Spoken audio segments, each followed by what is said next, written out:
3 decades of living in the shadow of a powerful yet prejudiced family gradually transformed Ted from a devoted son-in-law into a man mercilessly cast aside. Though he once helped build the Dupree family's financial foundation and supported them through their hardest struggles, a single mistake in the past, a fleeting affair with Leslie, became the permanent stain that defined his name in the eyes of those he once considered family. Over the years, Ted tried to atone, dedicating himself to his children, to honor, and to the hope that one day he would be recognized not just as Nicole's ex-husband or the traitor, but as someone who had loved and sacrificed for the Dupree legacy. Yet that hope never arrived.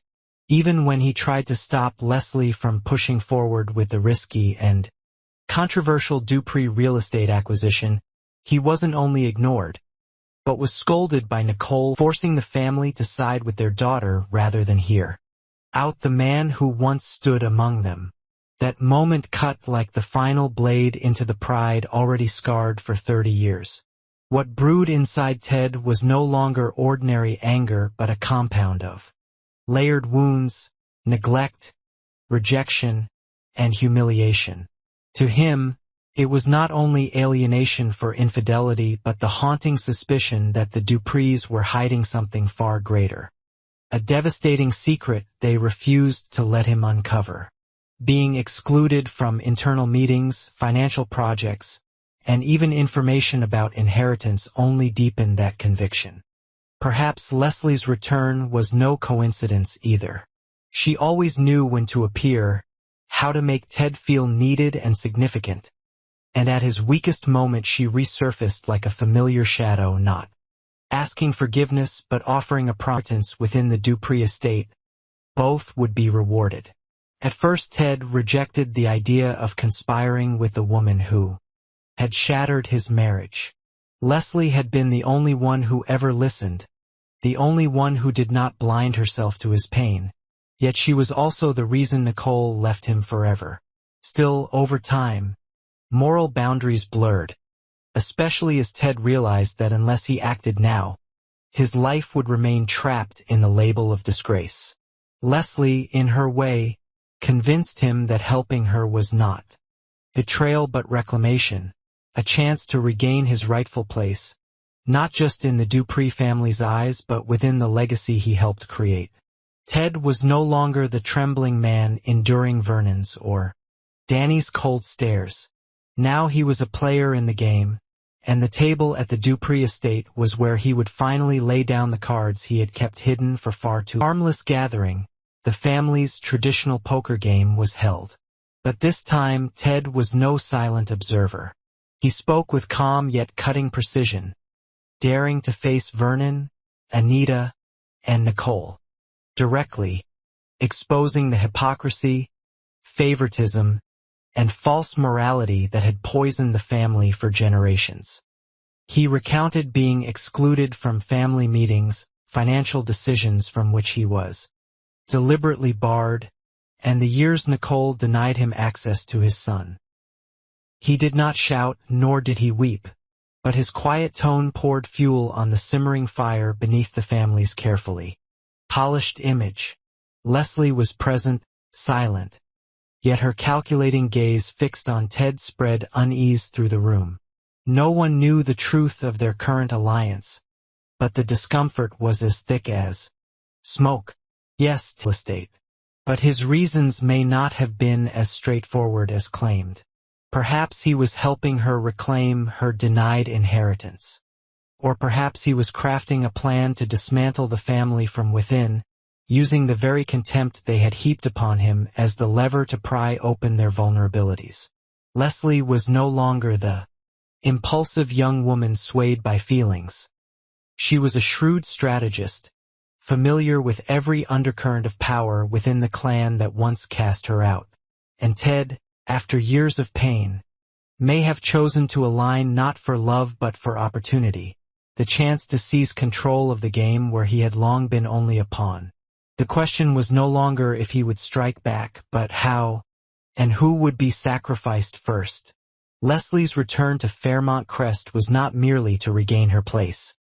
She reappeared like a phantom from the past, carrying an aura of chill and a purpose. Optimists might believe she simply sought her rightful share, but sharper minds saw her every move as deliberate, like a piece advanced in a dangerous match.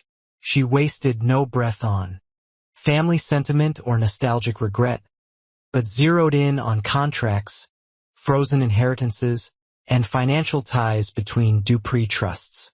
She did not need to raise her voice. She only needed to appear at the right moment, and this time her serene smile was too calm to be forgiveness.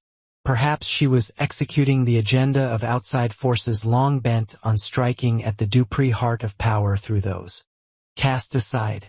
Or perhaps Leslie herself was the architect, weaving decades of resentment into a plan to rewrite history not with blood, but with secrets and signatures. Meanwhile, Kat and Martin's discovery of their parents' divorce carved deep into their fragile trust. They imperfect yet steady. The split did not just fracture a marriage but opened unanswerable questions of loyalty and buried truths. Kat, ever hungry for control and self-protection, began to doubt everything she had once believed. She would not easily choose Nicole or Ted, but the family's cold detachment made her feel closer to her father, who had never abandoned her even when all others treated her as an afterthought. Martin was different, more rational, yet tender. He sensed that truth was never one-sided, and if forced, he would defend what was right over who was right.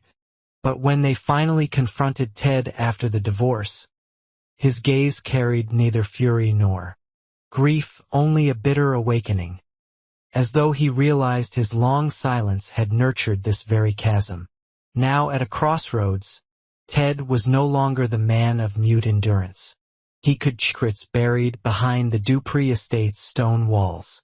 Secrets he once believed too heavy for him to wield had become his sharpest weapons.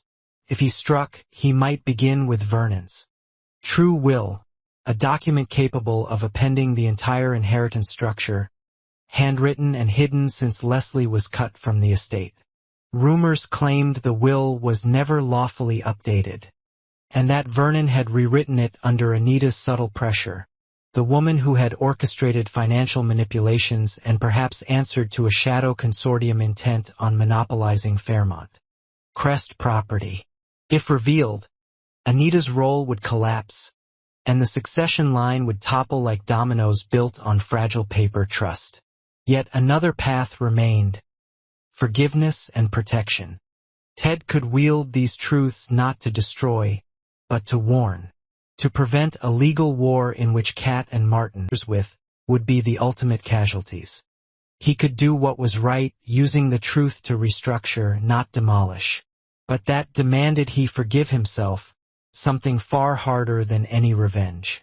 Fairmont Crest was a place where every secret bore two faces, either a weapon or a chance at rebirth. In Ted's hands lay both. The question was no longer whether he should act, but whether he dared risk everything to save the remnants of the family he once belonged to. The choice, whichever way, would be irreversible, not only for his life, but for the dynasty the Duprees guarded like an untouchable throne. But choices are never simple, especially when Ted felt himself torn between two opposing realities. One, a past of scars he longed to bury. The other, a final chance to affirm his worth after 3 decades of dismissal. Leslie reminded him that what they endured was not just mistake but early warning of the Duprees' moral rot. She never demanded his allegiance, but her presence bent him inward, forcing him to ask. If they could discard him so easily over one error, had they ever truly seen him as anything at all? Leslie did not need to say it. She knew that one betrayal wounds, but betrayal endured for 30 years sparks a revolution, quiet yet absolute. At the same time, Ted quietly gathered fragments of memory once deemed useless. Meetings from which he was expelled, property contracts signed by family but hidden under shell entities, and especially investments traced back to Anita. He uncovered evidence that Anita had siphoned Dupree wealth into fronts tied to a clandestine network, laundering money and securing absolute control over Fairmont legal but endangered the legitimacy of the entire legacy. If exposed, not only Anita but even Vernon, though retired, would be dragged into a scandal powerful enough to shatter his lifelong image of virtue. And to Ted, that was justice. Yet when Kat began asking questions, not from suspicion, but from an intuition that matters had spiraled beyond control, Ted faltered. He saw the forming hurt in his daughter's eyes.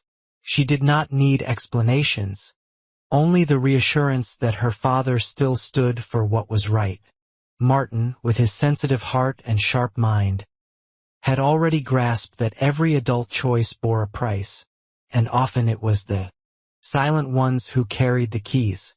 Neither child chose Nicole nor Ted outright, but their silence was a plea. Do the right thing, even if no one applauds. Ted realized he was at its cost.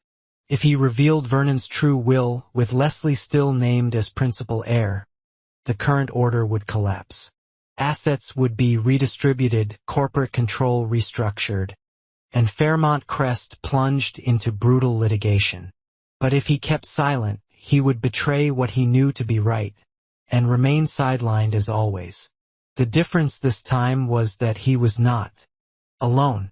Leslie, despite everything, was ready to let him decide, and Kat and Martin quietly watched for proof that adulthood was not wholly corrupted. The truth was, Ted did not have to pick a side. He could use what he knew to recalibrate power within the Dupree family without total destruction.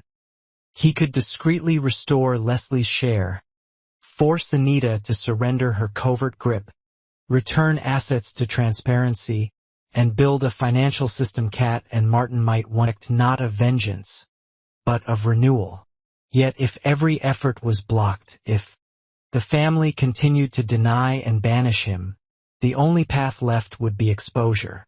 In a room thick with power, the right confession could save a family, or bury an empire.